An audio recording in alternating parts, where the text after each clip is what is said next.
Okay, so it does show the fabric requirements is fabric A, your dark fabric, and fabric B is going to be medium, fabric C is light. So the next page, I do have that cut, but what I did was I marked out these sections. I'm only cutting this size, so I'm doubling it. So where it called for 5 strips of the dark or fabric A, I did 10. Fabric B is the medium fabric, called for 10. Well, I did 20. And then C, the lightest fabric, called for 5, but I went ahead and did 10. So now we're ready to start sewing them together. So the first thing I'm going to do is come down here, and we're going to get fabric A and B, which is dark and medium, and we're going to place them in this sequence here. So dark, medium, you know, and sew them together. So I'm going to go ahead and do that.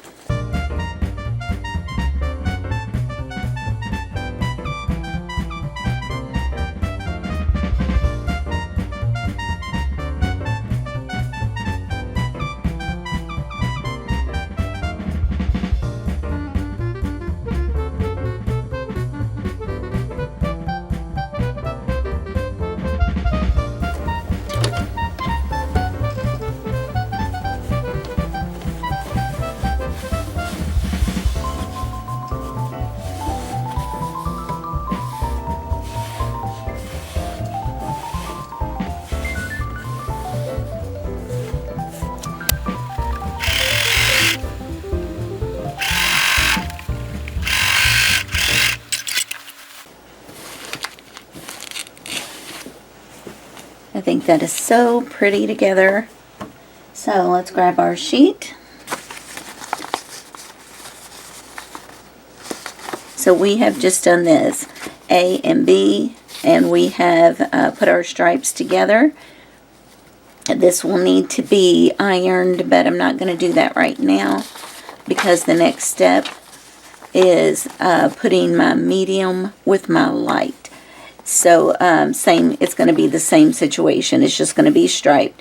So I'm going to go ahead and lay this out of the way and grab the other colors. Now, if you haven't been sewing long, you may want to pin these together before you start sewing. I've just been sewing for a lot of years, and so I just hold it and keep an eye on it. But you can definitely just pin all the way down to keep it straight, if that would help.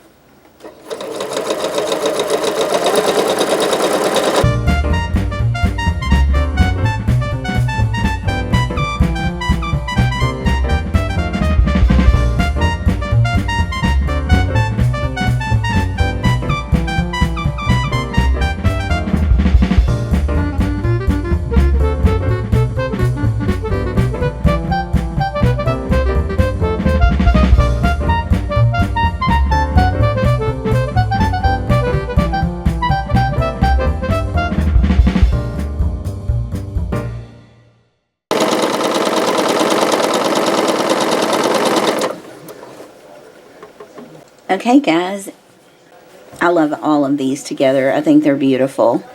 So now that I've got them all sewn, the next thing I'll do is take them to the ironing board and I press them nice and flat.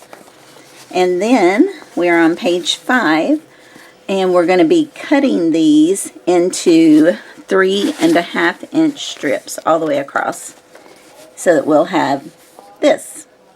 Now it would have been just 10, but because I doubled it, we're going to be doing 20.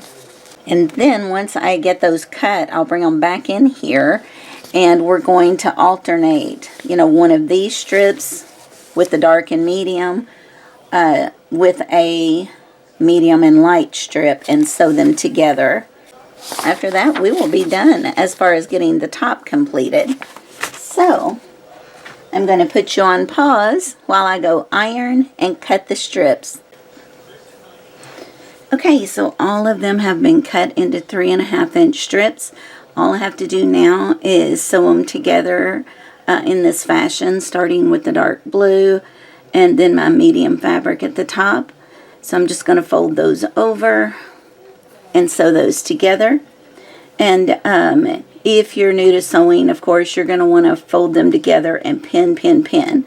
But what I'm going to do is I'm going to hold at every seam just to make sure that it's matching up. One thing I did notice, when I press these open, they're going in the same direction. So I will just manually hold one of them down so that they're nesting. Like that. One's pointing up, one's pointing down. That'll let them nest nicely together.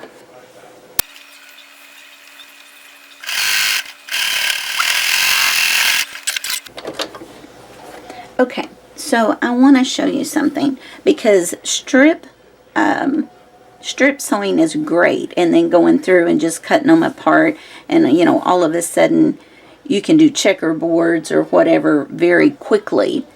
But it does leave some vulnerable spots that I just wanted to go over with you really quickly. So after you sew your strips and you start cutting, you don't have like any back stitching on each end here. So that's going to leave that vulnerable, because it could pull right apart. So what I do to try to combat that, because I expect my quilts to be used and laundered and used and laundered, you know, is I will make my stitches smaller. I'll take it down to a 2 on my machine, but then everywhere I go over seams that have been connected, I will sew over it, backstitch, and go over it again, just to give it a little more strength in those vulnerable spots. So it doesn't take that much longer to do it, and I feel better about it. I don't know if it's actually doing any good, but I feel better about it. So just a little tip there in case you do the strip piecing. Of course, the other alternative is, instead of cutting strips, cut 3.5-inch squares. Just a ton of 3.5-inch squares. And then when you sew them together, you would backstitch on each end, and you know that that seam is strong. So anyway, just wanted to share that with you. And now what I'm going to do is go ahead and attach all of the others, and then I'll bring you back whenever it's all sewn together. And you can see the beginning of it here, but right now it doesn't really give you the pattern that's going to emerge. So I'll see you in just a bit.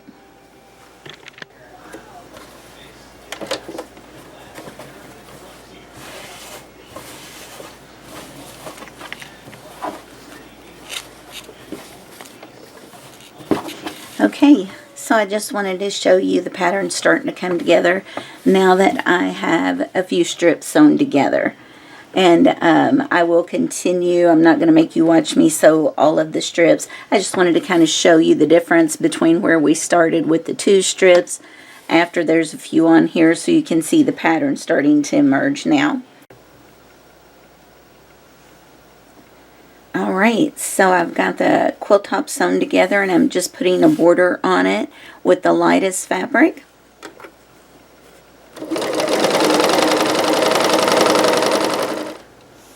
Okay guys, so I am at the point of machine quilting this time, and I'm going in a grid since this is a lot of squares. So I'm using the foot on the machine. I'll move my hand. I'm using the foot on the machine here as my guide. So when I'm sewing on this side, like I'm doing on right here, then I am lining up the edge of the foot with the seam. And the same on this side.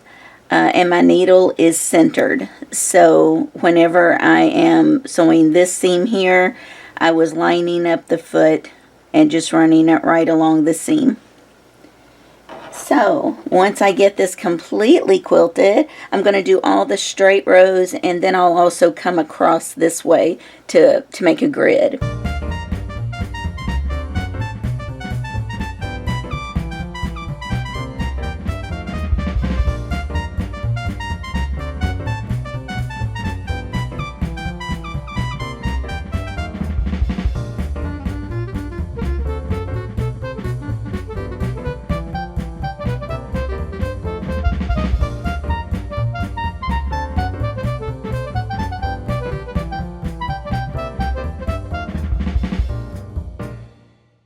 Okay, so all the quilting is done. So what I'm doing now is I cut some 3-inch strips of the dotted material, and that's what I'm going to use as my binding. So I am sewing that to the edge of the quilt now, and we're getting close to being finished.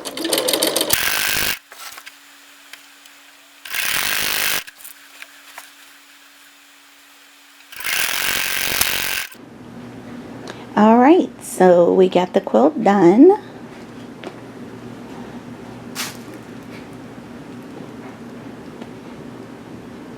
Everything is done on the machine with the exception of the binding. And the binding, as you can see, I used the polka dot, and I just turned it, I sewed it on the front and folded around to the back, and then I just slip stitched it closed. So anyway, guys, I got the pattern off of Miriam's channel, Stitch Obsessed, and I think she also has a website, of course. So I definitely encourage you to go over and catch up on some of her videos and see what she makes. It's really awesome.